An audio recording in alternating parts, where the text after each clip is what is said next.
பட்டியல் வெளியானதும் திமுகவினர் பணிகளை தீவிரப்படுத்த வேண்டும் என முதலமைச்சர் மு.க.ஸ்டாலின் தொண்டர்களுக்கு அறிவுரை வழங்கியிருக்கிறார். கூடுதல் விவரங்களோடு இணைகிறார் நமது செய்தியாளர் லிபிகா. லிபிகா, விவரங்கள்.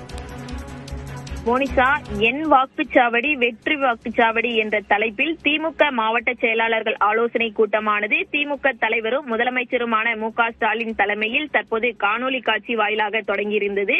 இந்த ஆலோசனை கூட்டத்தில் வரைவு வாக்காளர் பட்டியல் வந்ததிலிருந்து தீவிரப்படுத்த வேண்டும், பணியாற்ற வேண்டும், அதாவது திமுக நிர்வாகிகள் தீவிரமாக பணியாற்ற வேண்டும் என முதலமைச்சர் அறிவுறுத்தல் கொடுத்திருக்கின்றார். அதே போன்று SIR பணிகளை பொறுத்தவரை தற்போது வரை பாதிக்கினர் தான் தாண்டி இருக்கும், இன்னும் நாம் அதில் பணியாற்ற வேண்டும் அப்படின்னு அறிவுறுத்தல் கொடுக்கப்பட்டிருக்கின்றது. நவம்பர் 4ஆம் தேதி தொடங்கிய இந்த சிறப்பு வாக்காளர் பட்டியல் திருத்தமானது இந்த மாதம் 11ஆம் தேதியுடன் நிறைவடைய இருக்கின்றது. தற்போது இந்த SIR பணிகள்ல வரைவு வாக்காளர் பட்டியல் வெளிவர உள்ளது. இதனை நிர்வாகிகள் உன்னிப்பாக கவனிக்க வேண்டும் எனவும், குறிப்பாக வாக்காளர்களுடைய பெயர் பட்டியலில் இருந்து எதுவும் நீக்கப்படக்கூடாது, அனைத்து வாக்காளர்களுடைய பெயரும் அதில் இருக்க வேண்டும் உள்ளிட்ட விவரங்களை முழுவதுமாக திமுகவினுடைய அந்த நிர்வாகிகள் உன்னிப்பாக கவனிக்க வேண்டும் என தற்போது அறிவுறுத்தல் என்பது கொடுக்கப்பட்டிருக்கின்றது.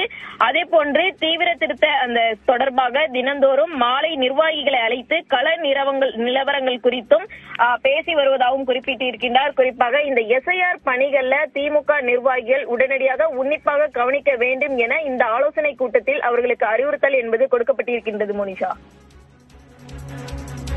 விவரங்களை பதிவு செய்தமைக்கு நன்றி லிபிகா.